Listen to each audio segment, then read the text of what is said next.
Good afternoon student. तो हमारा second method करेंगे आज हम रो मिनिमा मेथड।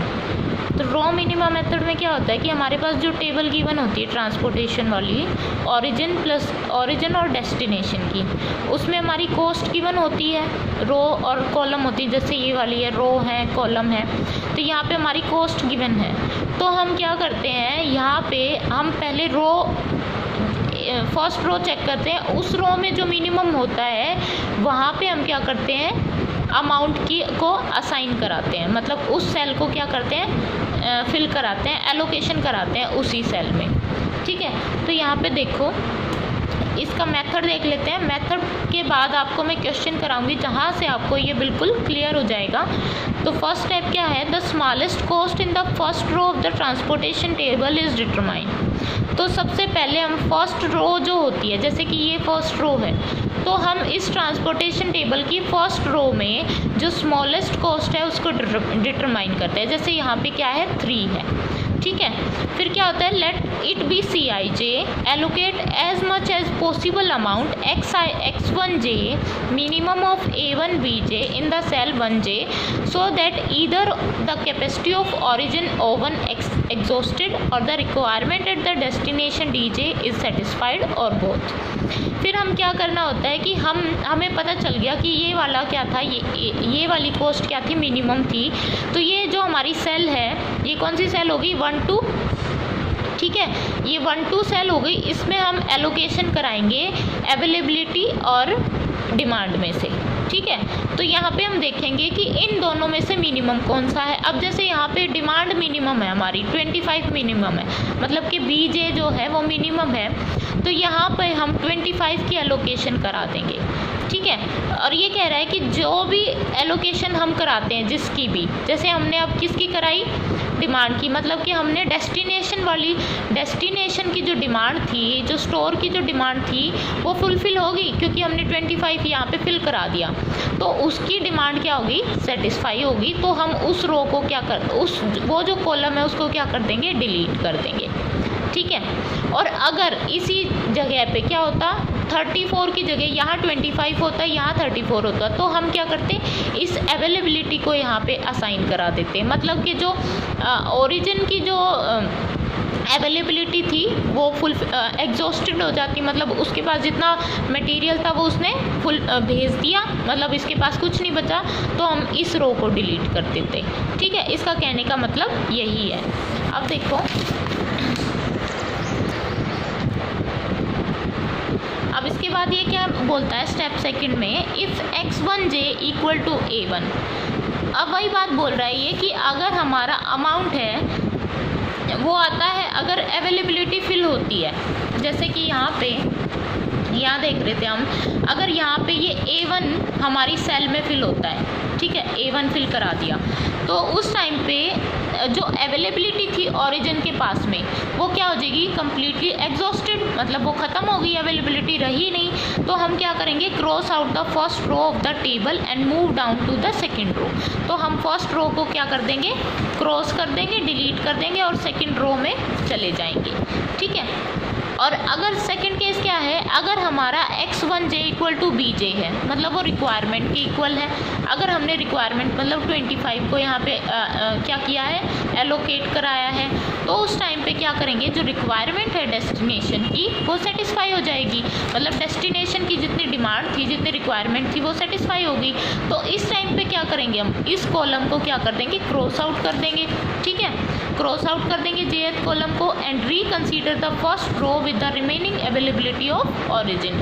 और ये जो फर्स्ट रो है इसको दोबारा से रिकंसीडर करेंगे, इस कॉलम को डिलीट करके बाकी के जितने एलिमेंट बचे हैं उस रो के, उनको रिकंसीडर करेंगे, किसके साथ, अवेलेबिलिटी के साथ। ठीक है, फिर से उसको चेकआउट करेंगे। और थर्ड क्या कहता है ये कि अगर हमारा अवेलेबिलिटी और जो हमारे पास रिक्वायरमेंट है अगर वो इक्वल हो जाए तो हम किसी भी एक को चूज़ कर सकते हैं। ठीक है, किसी को भी फिल करा सकते हैं, या तो अवेलेबिलिटी को या डिमांड को। ठीक है, और उस रो को क्या कर देंगे, कैंसिल आउट कर देंगे, डिलीट कर देंगे, और क्या करेंगे, हम कहाँ चले जाएंगे, सेकेंड रो में। और इसी तरीके से स्टेप, ये जो फर्स्ट और सेकंड स्टेप है, इसको रिपीट करते रहेंगे जब तक हमारी सारी की सारी क्या ना हो जाए, एलोकेशन हो ना जाए। ठीक है, अब इसके बेस पे हम क्वेश्चन देखते हैं। ये क्वेश्चन था, ये एग्जाम्पल था, जैसे फर्स्ट एग्जाम्पल हमारा, यही एग्जाम्पल हम यूज़ कर रहे हैं सेकंड मेथड में, रो मिनिमा मेथड में।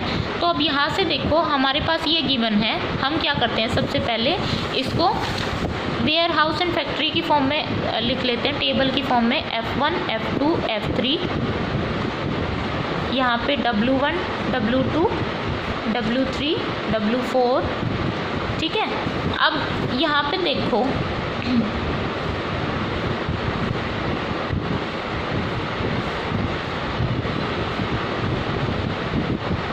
यहाँ देखो, अब हम फर्स्ट रो चेक करेंगे। फर्स्ट रो में मिनिमम आपको क्या दिख रहा है, 10 दिख रहा है ना। तो हम कौन सी सेल को फिल करा रहे हैं, सेल कौन सी होगी, ये हमारी 1-4 सेल को फिल कराएंगे, यहाँ पे एलोकेशन कराएंगे। बट एलोकेशन किसकी होगी, XIJ की। XIJ क्या है, X14 है हमारा, X14 होगा ना यहाँ पे। और वो X14 क्या होता है, मिनिमम ऑफ किसका, A1 का और B4 का। ठीक है, minimum of A1 and B4, क्योंकि यहाँ पे एलोकेशन करा रहे हैं तो इनमें से होगा। अब यहाँ पे मिनिमम, अब ये क्या है, मिनिमम ऑफ A1 किसके इक्वल है, 7 के, B4 किसके इक्वल है, 14 के। तो मिनिमम क्या आ गया यहाँ पे, 7। तो हम किसकी एलोकेशन करा देंगे, 7 की। तो यहाँ पे आ जाएगा 7। ठीक है, फर्स्ट एलोकेशन होगी तो हमारी ये जो फर्स्ट रो है इसको क्या कर देंगे, क्रॉस आउट कर देंगे। मतलब ये हमारे लिए, अब हम इसको रिकंसीडर नहीं करेंगे, ये हमारे लिए अवेलेबल नहीं रहेगी अब। ठीक है, ये देखो यहाँ पे इसको क्या कर दिया हमने, क्रॉस आउट कर दिया, क्योंकि अब यहाँ पे क्या हो गया कि जो अवेलेबिलिटी थी वो एग्जॉस्टेड हो गई। ठीक है, this exhaust the availability from the factory 1, thus we cross out the first row from the transportation table. तो अवेलेबिलिटी हमारी ख़त्म हो गई और हमने फर्स्ट रो को क्या कर दिया, क्रॉस आउट कर दिया ट्रांसपोर्टेशन टेबल से। अब हमारे पास क्या बची, सिर्फ ये वाली, मतलब कितनी, यहाँ पे हम लिख लेते हैं। अब हमारे पास बचा 70, 30, 40, 60 और 48, 70 और 20। ठीक है, अब इस सेकंड रो में देखेंगे कि मिनिमम क्या है, मिनिमम 30 दिख रहा है। अब फिर से टेबल बनाते हैं हम, ऐसे ये बनेगी टेबल हर बार। अब तो 2 की बनेगी, F2, हाँ चलो, F1 F2 F3 W1 W2 W3 and W4। ठीक है, अब ये रो तो हमारी एग्जॉस्ट हो गई थी, यहाँ पे एक सेल हमने फिल करा दी थी 7 से। अब यहाँ पे देखो, यहाँ पे क्या है 30, मतलब कि C2 क्या हो जाएगा, अब फिल होएगा यहाँ पे। बट वो फिल किससे होगा, X22 से। X22 क्या हो जाएगा, minimum of A2 and B2। अब A2 B2 क्या है, A2 हमारा 9 है, B2 क्या है, 8 है। ठीक है, तो ये हो जाएगा मिनिमम ऑफ 9 एंड 8।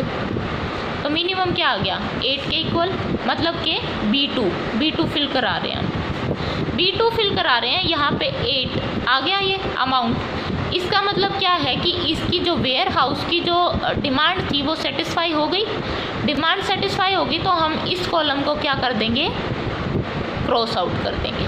ठीक है, क्योंकि इसकी डिमांड क्या होगी, सेटिस्फाई होगी। ये भी क्रॉस, ये भी क्रॉस। बट हमारे पास क्या कंडीशन थी, अगर हमारे वेयर हाउस की जो डिमांड है जो वो सेटिस्फाई होती है अगर, तो हम क्या करते हैं, जो हमारी रो है, सेकंड रो है, उसको दोबारा से कंसीडर करेंगे। अब इस रो को दोबारा कंसीडर करेंगे तो यहाँ पे क्या था, 70, 40, 60, 40, 70, 20।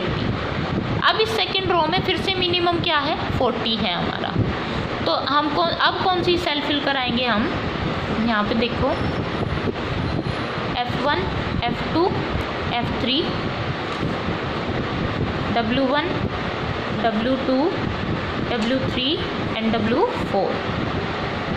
यहाँ पे 7 आ गया था, ये हमारी क्रॉस आउट हो चुकी थी।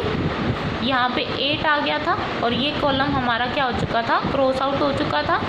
अब हम किसको करा रहे हैं, C40 है ना स्मॉल हमारा, C23 को करा रहे हैं। C23 किससे फिल होएगा, X23 से। वो क्या आ जाएगा, minimum of A2 and B3। A2 कितना, अब देखो यहाँ पे हमने 8 को फिल करा दिया, यहाँ पे अवेलेबिलिटी कितनी थी 9 की ना, तो 9 माइनस 8 कितना रह गया 1, मतलब अवेलेबिलिटी कितनी रहेगी 1। तो यहाँ पे क्या आएगा, मिनिमम ऑफ A2 किसके इक्वल है 1 के इक्वल, और B2 किसके इक्वल है B3 हमारा 7 के इक्वल है। तो यहाँ पे मिनिमम क्या रहेगा 1, मतलब हम किसको फिल करा रहे हैं, A2 को फिल करा रहे हैं, तो यहाँ पे क्या आ जाएगा 1। अब ये अवेलेबिलिटी हमारी 0 हो गई ना 0, तो इस रो को क्या कर देंगे, क्रॉस आउट कर देंगे पूरी रो को। ठीक है, इस रो को क्रॉस आउट कर दिया। अब हमारे पास कौन सी रो बची, थर्ड रो बची। ठीक है, थर्ड रो बची है तो उसमें क्या है 40, 70 एंड 20। ठीक है, यही है। अब इसमें हम क्या देखेंगे, मिनिमम देखेंगे। मिनिमम क्या है 20 है। अब हमारे पास मिनिमम क्या है 20, मतलब कि हम किसको फिल कराएंगे, C34 को। C34 किसके इक्वल होएगा हमारा, X34 के। X34 क्या हो जाएगा, minimum of A3 and B4। A3 की वैल्यू कितनी है 18, मिनिमम ऑफ 18 एंड B4 कितना है 14 के इक्वल। मतलब हमें पता चल रहा है कि 14 मतलब B4 को फिल कराएंगे। अब फिर से ये रो बना दी हमने, F1, F2, F3, W1, W2, W3, W4। ठीक है, यहाँ पे हमने 7 कराया था, यहाँ 8 हुआ था, यहाँ 1 हुआ था, बाकी ये क्रॉस आउट हो गए थे। ठीक है, ये भी क्रॉस आउट हो चुकी थी और ये वाला कॉलम भी हमारा क्रॉस आउट हो चुका था। अब हम किसको करा रहे हैं, यहाँ C34 को। यहाँ पे कितना अमाउंट आएगा 14, किसका कराया B4 का। तो हमारा ये कॉलम भी क्या हो गया, क्रॉस आउट हो गया, क्योंकि इसकी जो डिमांड थी वेयर हाउस 4 की वो क्या हो गई, सेटिस्फाई हो गई उसकी डिमांड। ठीक है, जितना उसको चाहिए था वो सेटिस्फाई हो गया, बट हमारे पास अवेलेबिलिटी तो अब भी रहेगी। मतलब इस कॉलम को क्या कर देंगे, अब हम क्रॉस आउट कर देंगे, ये भी क्रॉस आउट हो गया। अब हमारे पास क्या बचा, अगर हम वेयर हाउस को क्रॉस आउट करते हैं, मतलब कॉलम को क्रॉस आउट करते हैं, तो हम क्या करते हैं, उस रो को रिकंसीडर करते हैं ना। तो अब हम इस रो को रिकंसीडर करेंगे, यहाँ पे 40, यहाँ पे 70। ठीक है, अब हमारे पास अवेलेबिलिटी कितनी रहेगी, 18 माइनस 14 इक्वल टू 4, क्योंकि 14 हमने यहाँ फिल करा दिया। और हमारे पास यहाँ पे इसकी रिक्वायरमेंट कितनी है 5 है, और इसकी कितनी है 7 है। ठीक है, 7 नहीं, यहाँ पे 6 है, क्योंकि हमने यहाँ पे एक को यहाँ पे एलोकेट करा दिया था पहले, यहाँ 6 रहेगी। ठीक है, जब हमने यहाँ 1 को एलोकेट कराया था, इस जगह पे 1 को एलोकेट कराया था, तो यहाँ पे क्या था 1 और 7, यहाँ पे 1 था, यहाँ 7 था, तो हमने 1 को एलोकेट करा दिया, मतलब 7 माइनस 1 यहाँ पे 6 रहा ना। तो यहाँ पे अवेलेबिलिटी कितनी होगी, अब हमारी 6 हो गई, मतलब डिमांड हमारी 6 होगी, अवेलेबिलिटी कितनी है हमारे पास 4 है। ठीक है, 1 मिनट, हमने यहाँ भी गड़बड़ की है। जैसे हमने यहाँ पे 7 को कराया था, तो यहाँ पे कितना बचेगा हमारा 14 माइनस 7 ना, कितना बचेगा 14 माइनस 7, मतलब कि कितना हो गया ये हमारा 6 हो गया ना। तो यहाँ पे 14 माइनस 7 6, तो यहाँ हमने ये गड़बड़ कर दी, यहाँ पे 14 नहीं आएगा बल्कि 6 आएगा, क्योंकि अब हमारे पास कितना बचा है, सिर्फ 6 बचा है। तो यहाँ पे 6 की एलोकेशन होगी, 6 की। ठीक है, ये ध्यान रखना, जहाँ जहाँ से हम करते रहते हैं ना वहाँ से माइनस करते रहेंगे। तो यहाँ पे 6 बचेगा, मतलब हमने 6 की कराई B4, तो 18 माइनस 6 कितना गया, कितना रह गया यहाँ पे 18 माइनस 6 12। ठीक है,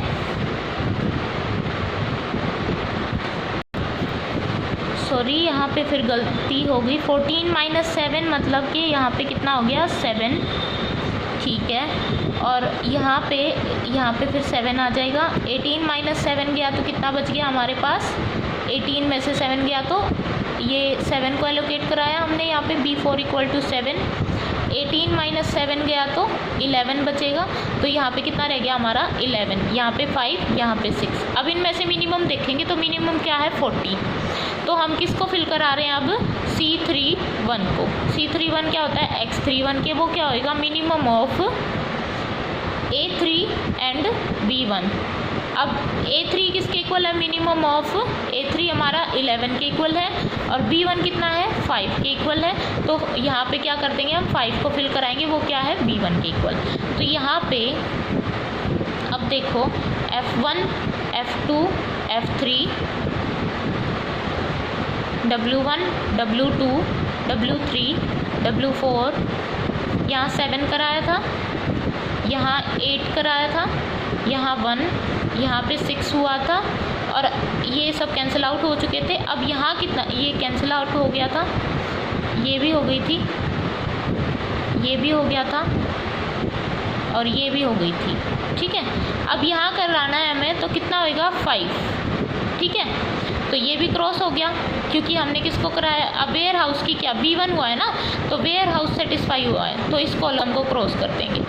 अब हमारे पास अवेलेबिलिटी कितनी है 6 की, मतलब यहाँ पे भी 6 की डिमांड है और यहाँ पे अवेलेबिलिटी भी कितनी रहेगी 11 माइनस 5 गया तो 6 रह गया ना, तो यहाँ भी 6 रह गया। अब यही कॉलम बचा है, इनमें से एक, इनमें से किसी को भी करा देंगे हम। ठीक है, तो यहाँ पे कितने आ जाएगा 6। ठीक है, यहाँ पे 6 की क्या हो जाएगी एलोकेशन हो जाएगी। तो हमारे पास जो फाइनल टेबल बची वो क्या बनी हमारी F1 F2 F3 W1 W2 W3 और W4 साथ में। ये आ गया हमारा 7, यहाँ पे 1, यहाँ पे 8, यहाँ पे 5 और यहाँ हुई, यहाँ 6 हुई और यहाँ पे भी 6 की हुई। ठीक है, अब इनको क्या करेंगे, इनके साथ जो अमाउंट गिवन है ना उनका मल्टीप्लाई कर देंगे, मतलब जो कॉस्ट गिवन है। 7 की कॉस्ट कितनी है 7 के साथ 10 प्लस 8 के साथ कितनी है 30, 8 इंटू 30 प्लस 1 के साथ कितनी है 40 प्लस 5 के साथ कितनी है फिर से 40 प्लस 6 के साथ कितनी है 70 और अगेन 6 के साथ कितनी है हमारी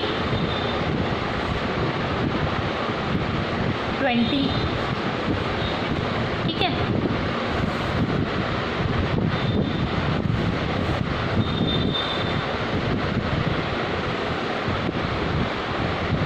यहाँ 7 आएगा क्योंकि हमने 7 का किराया कराया। यहाँ पे ये गड़बड़, एक गड़बड़ की वजह से हमारा ये कॉलम पूरा ऐसे गड़बड़ में चल रहा है। तो यहाँ पे 7 हुआ था ना, तो यहाँ 7 आएगा क्योंकि यहाँ 14 माइनस 7 बचा था। फिर जब यहाँ हमने एलोकेशन कराई थी तो किसकी हुई थी C3, जब हमने C34 को कराया था तो 18 7, तो यहाँ पे 7 की हुई थी, मतलब यहाँ आएगा 7। ठीक है, तो ये 7 इंटू 20। तो जब हम इनको मल्टीप्लाई करते हैं तो टोटल कॉस्ट आएगी हमारी 11,010 रुपीज़। ठीक है, तो ये रॉ मिनिमा वाला मेथड था।